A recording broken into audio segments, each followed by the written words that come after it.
जी, अस्सलाम वालेकुम। उम्मीद करता हूँ जी आप खैरियत से होंगे। आज हमारी क्लास नंबर 1 है जिसके अंदर हम इंट्रोडक्शन के बारे में देखेंगे। इस क्लास के अंदर हम ये देखेंगे कि ई-कॉमर्स असल में होती क्या चीज़ है।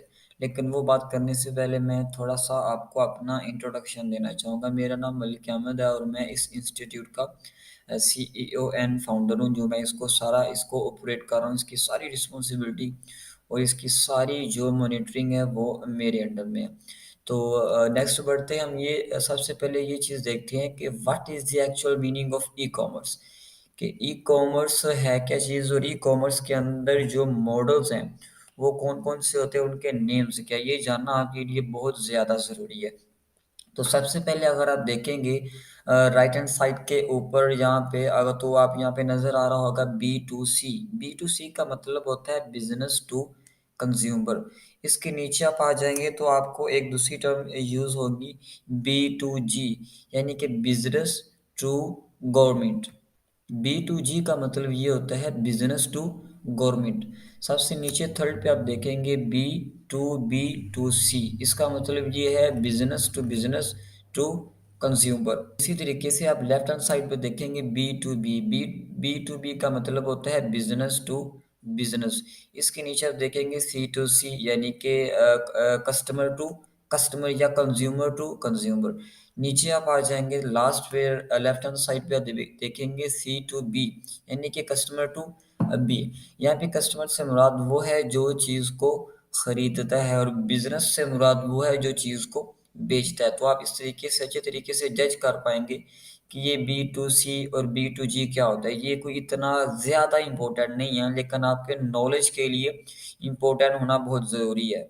और इसके अलावा इस मॉडल का एटलीस्ट हमें पता ये होना चाहिए कि ये बी टू सी और बी टू जी वगैरह जितने भी हैं इनका मतलब क्या पता होता है। इसके अलावा जो सबसे मेन इसके नेम्स हैं जो बहुत ज़्यादा आप सुनेंगे मार्केट के अंदर जब जो काम करेंगे वो इसका इल्म आपको होना ज़रूरी है। तो इसके अंदर ई कॉमर्स के अंदर मुख्तलिफ नेम्स से इसको पुकारा जाता है जो कि आगे जाके आप काफ़ी ज़्यादा आपको सुनने को मिलेगा। नंबर 1 पे आप देखेंगे ड्रॉप शिपिंग। ड्रॉप शिपिंग का मतलब ये होता है कि अगर आपके पास आप बिज़नेस कर रहे हैं, आप चीज़ों को सेल कर रहे हैं, लेकिन जिस चीज़ को आप सेल कर रहे हैं एक्चुअल में वो आपके पास है ही नहीं। ठीक है, मैं आपको एग्ज़ाम्पल एक दे दूँ कि आप फ़ेसबुक के ऊपर कोई चीज़ ऑनलाइन आप सेल कर रहे हैं। जो चीज़ आप ऑनलाइन फ़ेसबुक के ऊपर सेल कर रहे हैं, वो वाली प्रोडक्ट आपके पास एक्चुअल में है नहीं। जब उस प्रोडक्ट के ऊपर आपको ऑर्डर आता है, तो वो प्रोडक्ट आप मार्केट में जाके वहाँ से उठा के सिंगल प्रोडक्ट आप उसको आगे शिप करते हो। यानी कि आपने बहुत सारी इन्वेंट्री, बल्क इन्वेंट्री अपने पास नहीं रखी होती। आपके पास एक्चुअली इन्वेंट्री होती ही नहीं। जैसे ऑर्डर आपके पास आएगा, आपने वैसे ही वो प्रोडक्ट मार्केट से उठा के उसको डिस्पैच करके अपने कस्टमर को डिलीवर करना होती है। तो ड्रॉप शिपिंग उस मॉडल का नेम है।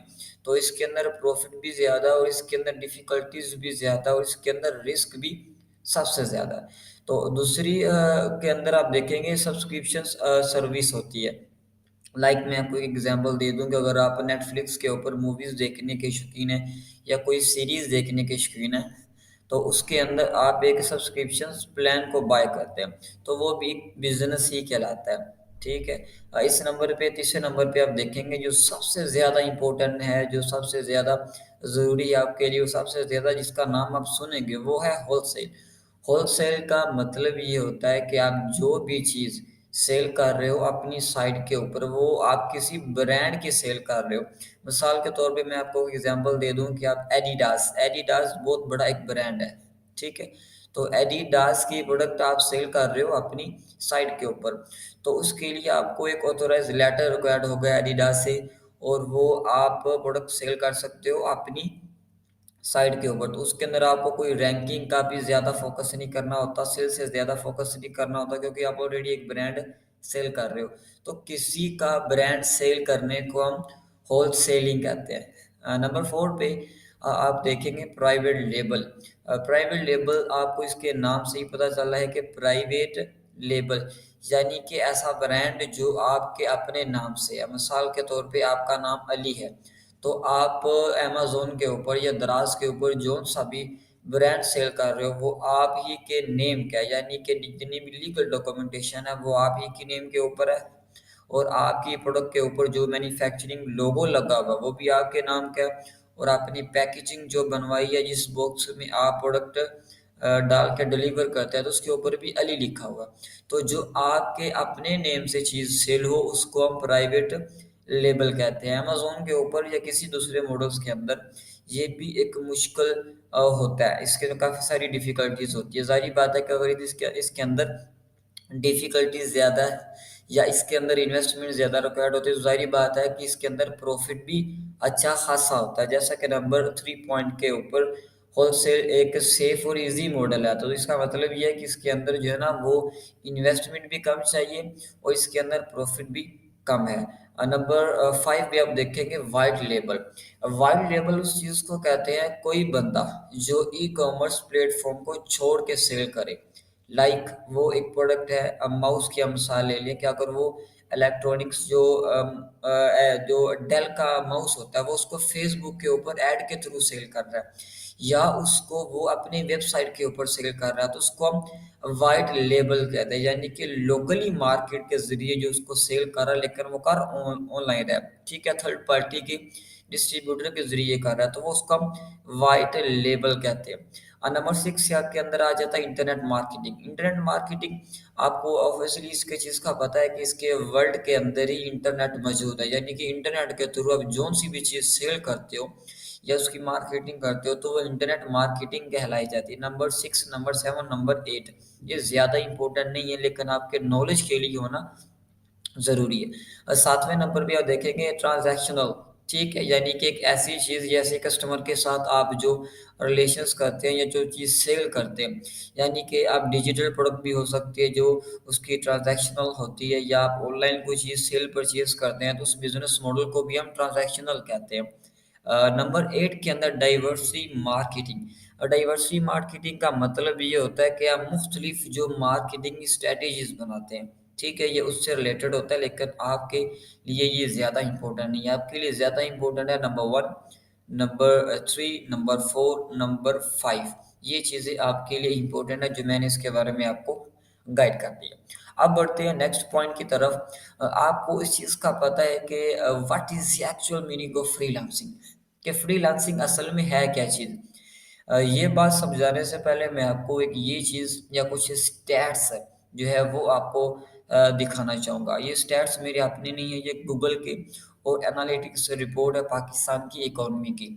अब पाकिस्तान के अंदर देखेंगे जो अनएम्प्लॉयमेंट रेट है वो 4.35% है। पाकिस्तान के अंदर जो अनएम्प्लॉयमेंट रेट है यानी कि 4.35% जो लोग हैं वो अनएम्प्लॉयमेंट है, उनके पास जॉब नहीं है काम करने के लिए।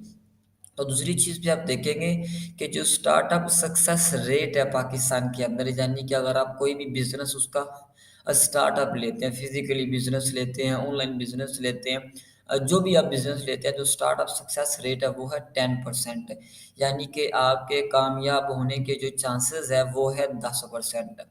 नंबर 3 पॉइंट पे अगर देखा जाए फ्रीलांसिंग सक्सेस रेट, जो ये पिछले 2 से 3 साल के अंदर पाकिस्तान के अंदर एक बूम आया फ्रीलांसिंग का, कि एक ऐसी चीज़ जिसके अंदर आप घर बैठे अपना जो है ना पूरा स्ट्रक्चर मैनेज कर सकते हैं फाइनेंशियली, आपको किसी किस्म की जो है वो जॉब की टाइम की जो है ना वो बैरियर आपके सामने नहीं होते, आपको जो फाइनेंशियली इशू नहीं होता, आपको जो है ना वो टाइमलाइन या लोकेशन का इशू नहीं होता। आप अपने टाइम से आप अपनी हिसाब से चार्ज करते हैं और आप अपने मूड के साथ काम करते हैं। तो पाकिस्तान के अंदर फ्रीलांसिंग जा का जो सक्सेस रेट है वो है 84%, ठीक है? ये इसके स्टैट्स है पाकिस्तान के अंदर अनएम्प्लॉयमेंट और सक्सेस जो स्टार्टअप रेट है और इसके अलावा जो फ्रीलांसिंग रेट है। ठीक है, ये मैंने व्हाट इज़ फ्रीलांसिंग के जो है ना स्टैट्स आपके साथ डिस्कस किए। तो अगर हम कंपैरिज़न करें रिपोर्ट ऑफ 3 मॉडल्स की, जिसके अंदर कह लें कि अनएम्प्लॉयमेंट भी हमारे पास मौजूद है जो कि 4.35 है और स्टार्टअप जो सक्सेस रेट है वो 10% है, एंड देन जो लास्ट में फ्रीलांसिंग है वो 44% है। तो अब आपने ये डिसाइड करना है आप किस फ़ील्ड के अंदर जाना चाह रहे हैं। ठीक है, ये आज के दिन के अंदर आप डिसाइड करेंगे। देखिए, अगर आप वेल एजुकेटेड इंसान है, आपके पास अच्छी डिग्री है या आप अच्छी डिग्री हासिल करने की दौड़ में मौजूद है, यानी कि आप आपकी education continue, education is very important, ठीक है? एजुकेशन ज़रूरी है, वो इंसान को करनी चाहिए एक बेहतर इंसान बनने के लिए, ना कि एक गवर्नमेंट या प्राइवेट जॉब हासिल करने के लिए। ये आपका जो गोल है ना, वो नहीं होना चाहिए। अगर आपका गोल जॉब लेने के लिए है, एजुकेशन आप इस पर्पज़ के साथ कर रहे हैं, तो ज़ाहिर बात है कि आप ही उन कैटेगरी में आ जाएँगे जो ये 4.35 के अंदर, पाकिस्तान के अंदर एम्प्लॉयमेंट यहाँ पे रेशियो है। तो आप देखेंगे पाकिस्तान के अंदर आपको नज़र भी आ रहा है कि यानी एम्प्लॉयमेंट जो रेट है वो किस तरीके से जो है ना मंथ बाय मंथ या ईयरली बाय ईयरली जो है ना वो इंक्रीज़ हो रहा है। ठीक है। दूसरी चीज़ों के अंदर देखिए, अगर आप अपना सोच रहे हैं कि आप अपना बिज़नेस करना चाह रहे हैं, पैसे किसी से अरेंज करके उसका स्टार्टअप करते हैं। तो स्टार्टअप को शुरू करने में अच्छा खासा आपको टाइम रिक्वायर्ड है। ठीक है, अगर आप फिज़िकली कोई भी आप बिज़नेस करना चाह रहे हैं, तो ज़ाहिर-सी बात है कि उसका पूरा इंफ्रास्ट्रक्चर आपको बनाना पड़ेगा, पूरी स्ट्रैटेजी उसकी बनानी पड़ेगी और फिर भी आपका सक्सेस रेट है सिर्फ़ और सिर्फ़ 10%। 90% है कि आपका बिज़नेस लॉस हो जाएगा और ये मेरी वर्ड्स नहीं है, ये मेरी रिपोर्ट नहीं है, ये वर्ल्ड रिपोर्ट है इकोनॉमी की, जो इस चीज़ के अंदर के दुनिया के अंदर जिसके अंदर इंक्लूड पाकिस्तान भी है कि 10% रेट है आपके सक्सेस होने का अगर आप स्टार्टअप की तरफ जाते हैं। तो नंबर 3 के अंदर हम सबसे इम्पोर्टेंट चीज़ जो मैं आपको असल में समझाना चाह रहा हूँ वो है फ्रीलांसिंग। अब फ्रीलांसिंग के अंदर क्या चीज़ होती है कि आप अपने टाइम के साथ आप अपने टाइम के हिसाब से काम करते हैं, आप अपनी मर्ज़ी का चार्ज करते हैं यानी अपनी मर्ज़ी की सैलरी लेते हैं और आप अपनी मर्ज़ी की लोकेशन पे काम करते हैं। और अगर आपका मूड है तो आप काम करेंगे, आपका मूड नहीं है तो आप काम नहीं करेंगे। और इसके अंदर अगर आप ज़्यादा पैसे चार्ज करना चाह रहे हैं तो ज़्यादा पैसे चार्ज करेंगे और किसी भी जगह पे बैठ के आप काम करेंगे। इसके अंदर सक्सेस रेट है 44% because freelancing is not a job. ये जॉब नहीं है, ये एक कह लें कि जॉब तो होती है बिल्कुल आपकी क्विक चली जाती है। जिसके अंदर आपके जाने के चांसेस होता है कि आपको जॉब से किसी भी वक़्त निकाला जा सकता है। तो ये फ्रीलांसिंग इसके अंदर जो है ना डिजिटल मज़दूर कह लेंगे, डिजिटल जॉब कह रहे हैं जिसके अंदर आपके जॉब के जाने के चांसेस जो है ना वो बिल्कुल नहीं होते। आप इसके अंदर आपके ज़हन के अंदर एक चीज़ जहाँ पे ये भी चीज़ मौजूद होगी कि सॉरी फॉर दैट, हाँ, ये चीज़ आ गई। अच्छा, यहाँ पे टाइम रिक्वायर्ड ये इस कोर्स को लेके कि कितना टाइम लगेगा जो आप दराज़ को सीखेंगे और इसके अंदर आपने क्या-क्या सीखना है, किस-किस तरीके से सीखना है और इसके लिए आपको टाइम कितना चाहिए। फर्स्ट मंथ के अंदर आप सीखेंगे लर्निंग कि what is the actual meaning of Daraz and product hunting, sourcing, logistics etc सारी चीज़ें हम पहले मंथ के अंदर टोटली इसको सीख लेंगे। जो है ना ई-कॉमर्स के बारे में सीख लेंगे, हम जो है क्लाइंट हंटिंग के बारे में सीख लेंगे।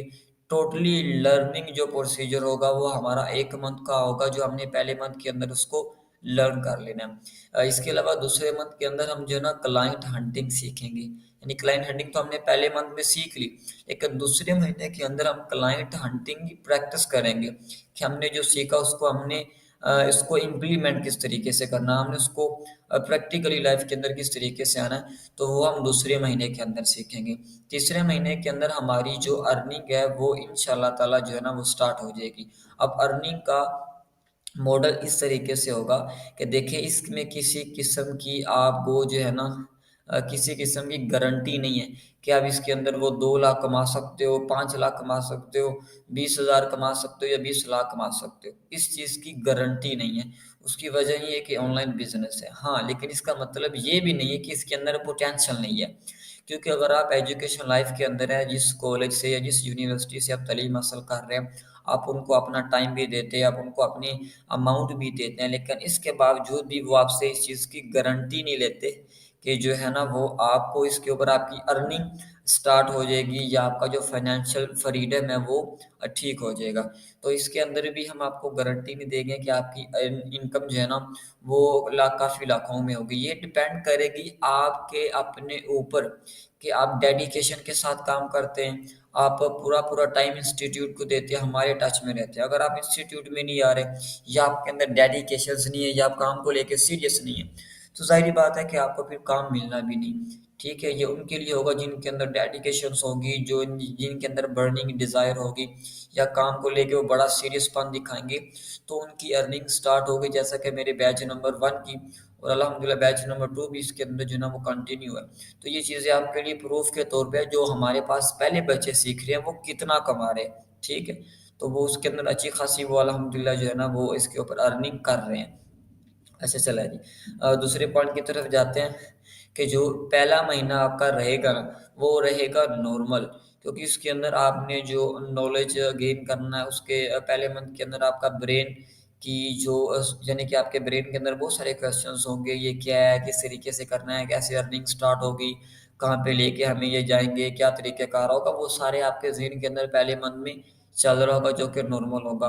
और आपका रिलेशंस अकेडमी के अंदर, इंस्टीट्यूट के अंदर भी नॉर्मल सा होगा, आप आएँगे, हिचकिचाएँगे, थोड़े शाय टाइप होंगे, तो जो है ना इस तरीके से पहले मंथ के अंदर ये आपके साथ होगा। थोड़ा-सा एनवायरनमेंट भी आपको अजीब-अजीब लगेगा क्योंकि आपको ये आपका पहला मंथ होगा। दूसरे मंथ के अंदर सारे मामलात मीडियम में हो जाएँगे कि आपको नॉलेज भी अच्छा खासा आपने जो है ना यानी कि कंप्लीट कर लिया होगा। अभी इम्प्लीमेंट उसको नहीं किया लेकिन आपने नॉलेज को गेन कर लिया। इसके अंदर आपके ब्रेन के अंदर जितने भी क्वेश्चंस हैं वो 95% वो क्लियर हो जाएँगे ड्यू टू नॉलेज जो हम आपको सिखाएँगे। आपके रिलेशंस भी अच्छे बिल्ड हो जाएँगे और आपको एनवायरनमेंट भी अच्छा मिलेगा। पॉइंट 3 के अंदर आप बन जाएँगे चीते, ठीक है? थर्ड मंथ के अंदर आपका नॉलेज जो है ना वो टोका होगा, आपके कांसेप्ट सारे क्लियर हो गए क्योंकि आप दूसरे मंथ के अंदर आपने सारी प्रैक्टिस कर ली, उसको इम्प्लीमेंट कर लिया और तीसरे मंथ के अंदर आपके ब्रेन के अंदर सारे क्वेश्चन जो है ना वो ऑलमोस्ट क्लियर हो जाएँगे, आपके रिलेशंस भी अच्छे बन जाएँगे और आपका एनवायरनमेंट भी अच्छा बन जाएगा। अब आ जाते हैं सबसे इम्पोर्टेंट चीज़ के ऊपर आपकी अर्निंग कि आपके कितने पैसे आप कमाएँगे। क्योंकि इस इंस्टीट्यूट में आने का मकसद आपका ये है कि आप अपने घर के लिए कुछ कर सकें, आप अपनी फैमिली के लिए कुछ कर सकें, ना कि उनके ऊपर आप बोझ बनें और ना कि आप जो है ना उनके पैसों पे गुज़ारा करें। आप इस काबिल होना चाहते हैं कि आप कुछ अमाउंट घरवालों को दें ताकि उन्हें ये चीज़ रियलाइज़ हो कि अब मेरा बेटा या मेरी बेटी मेरे ऊपर बोझ नहीं है, वो कुछ हद तक इस सोसाइटी के अंदर सर्वाइव कर सकते हैं। देखिए आपके वालिदैन आपको किसी भी इंस्टीट्यूट के अंदर लाइक एजुकेशन के अंदर या किसी यूनिवर्सिटी के अंदर या किसी कॉलेज के अंदर एडमिशन इस पर्पज़ के लिए करते हैं कि आपका आने वाला मुस्तकबिल सिक्योर हो सके। तो आने वाला मुस्तकबिल एक ही 2 चीज़ों से सिक्योर होता है। नंबर 1 बंदे के रिलेशन सोसाइटी के अंदर कि उसका चलना, बैठना, उठना, पीना, खाना, लोगों के साथ उसकी ट्रांज़ैक्शंस, लेन-देन वो कैसा है। और number 2 point is very, very, very most important, ठीक है? अर्निंग, पैसा। क्योंकि अगर आप पैसा कमाएँगे तो आपकी लाइफ़ के अंदर 95% जो प्रॉब्लम्स है वो सॉल्व हो जाएँगी। तो पैसा बनाना ज़रूरी है। आप स्कूल में जाते हैं किसके लिए कि आपको बाद में आप अच्छा पैसा बना सको, आपके पास एक अच्छी जॉब हो, आपके पास एक अच्छा पैकेज हो। आप यूनिवर्सिटी भी इस पर्पज़ के लिए जाते हैं। हालाँकि आपको कॉलेज के अंदर या यूनिवर्सिटी के अंदर जो टीचर्स आपको गाइड कर रहे हैं, जो टीचर्स आपका सब्जेक्ट क्लियर करते हैं, वो भी इस पर्पज़ के साथ करते हैं कि उन्हें एक अच्छा पैकेज मिले और वो अपनी ज़िंदगी के अंदर सर्वाइव कर सके। क्योंकि बंदे के मामलात जो होते हैं ना, वो 95% जो है ना, वो उसके फाइनेंस के साथ जुड़े होते हैं। अच्छा, तो पहले मंथ के अंदर आपकी अर्निंग नहीं होगी, ठीक है? क्योंकि आप लर्निंग फ़ेज़ के अंदर होंगे, आप चीज़ों को सीख रहे होंगे, आप चीज़ों को अंडरस्टैंड कर रहे होंगे, आप प्रैक्टिकली चीज़ों को इम्प्लीमेंट कर रहे होंगे। तो दूसरे महीने के अंदर भी आपकी इनकम स्टार्ट नहीं होगी क्योंकि आप क्लाइंट हंटिंग फेज़ के अंदर होंगे। आप क्लाइंट के साथ इम्प्लीमेंट कर रहे होंगे, क्लाइंट के साथ कम्युनिकेट कर रहे होंगे। तो आप बहुत सारी चीज़ें जो है ना वो प्रैक्टिकली कर रहे होंगे। नंबर 3 के अंदर अब आपकी जो इनकम एवरेज होगी, ये मैं दराज़ की बात कर रहा हूँ, 15,000 से 50,000 के दरमियान। आई रिपीट अगेन, ये गारंटीड नहीं है। लेकिन ये नंबर्स जो आपको थर्ड मंथ के अंदर शो हो रहे हैं, ये स्ट्रैटेजिस्ट नंबर है, जो हमने पहले बैच के अंदर इम्प्लीमेंट किए, जिसके अंदर बच्चों ने इससे अबव अल्हम्दुलिल्लाह वो अभी भी कमा रहे हैं। ठीक है? तो अगर आप हमारी स्ट्रैटेजी के हिसाब से चलते हैं, हम जो जैसा आपको गाइड करते हैं, जैसा आपको लेकर चलना चाह रहे हैं, आप हमारे मुताबिक चलते हैं, तो 15,000 50,000 इज़ नॉट अ इश्यू। ये कोई अमाउंट नहीं है, आप इससे कई गुना ज़्यादा अच्छा आप कमा सकते हो, लेकिन सिर्फ वो बंदा जो डेडिकेशन रखेगा, जो बर्निंग डिज़ायर रखेगा और जो अपनी अटेंडेंस कंप्लीट रखेगा एकेडमी के अंदर, ठीक है, तो ये बहुत इम्पोर्टेंट है थर्ड मंथ के अंदर ही इंशाल्लाह ताला, क्योंकि हमारी कोशिश पूरी रहेगी कि हम आपको जो है ना वो 15,000 से लेके 50,000 तक लेकर जाएँ और इसका साथ देंगे आप हमारे साथ। इसके बाद जो हम कोशिश करेंगे ये फ्रीलांसिंग आपकी स्टेजेज़ होगी। पहले मंथ के अंदर मैंने पहले भी चीज़ मेंशन कर दिया कि आपकी लर्निंग होगी और इसके अंदर आपने बहुत सारी चीज़ों को सीखना है कि ये क्या है, किस तरीके से किया जाता है और इसके अंदर जो है ना आपने क्या-क्या चीज़ें सीखनी है। ज़ाहिर बात है कि पहले मंथ के अंदर आपके ज़हन के अंदर बहुत सारे क्वेश्चंस होंगे कि ई-कॉमर्स क्या है, ये किस तरीके से काम करता है और हम इसमें पैसे कैसे कमा सकते हैं, हमारा फ्यूचर क्या है। तो बहुत सारी चीज़ें आपकी इसके अंदर होगी क्योंकि आप लर्निंग फेज़ के अंदर होंगे। दूसरे मंथ के अंदर आप क्लाइंट हंटिंग के साथ होंगे, यानी क्लाइंट के साथ आप काम कर रहे होंगे, बिज़नेस कम्युनिटी के अंदर सही तरीके से आप जो है ना इन्वॉल्व्ड हो जाएँगे, तो वो सारी चीज़ें आपको क्लियर होना स्टार्ट हो जाएगी। थर्ड मंथ हम रखेंगे अर्निंग के लिए, यानी कि हमने पूरी कोशिश करनी है कि हम एटलीस्ट 15,000 से 50,000 के दरमियान पहुँचे, क्योंकि हम इसको पूरी स्ट्रैटेजी के साथ लेके चलेंगे, वही स्ट्रैटेजी इम्प्लीमेंट करेंगे जो हम बैच नंबर 1, बैच नंबर 2 और आने वाले जो दूसरे बैचेज़ जो कि चल रहे हैं, उनके ऊपर हमने इम्प्लीमेंट कर रहे हैं या हमने किए। तो इस तरीके से, तो मैं आपको दोबारा इसके अंदर रिपीट करना चाहूँगा, अर्निंग उस बंदे की होगी जो डेडिकेशन रखेगा अपने काम के साथ, जो बिल्कुल सीरियस होगा कि मैंने ये करना है चाहे जो मर्ज़ी हो जाए। मैं आपको एक चीज़ क्लियर कर दूँ कि ये फ्रीलांसिंग आपकी मैट्रिक से ज़्यादा मुश्किल नहीं है।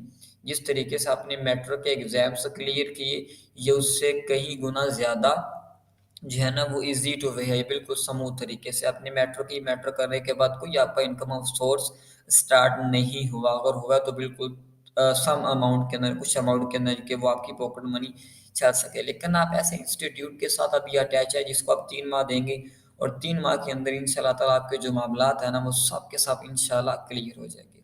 अपना ख़्याल रखिए। अल्लाह हाफ़िज़।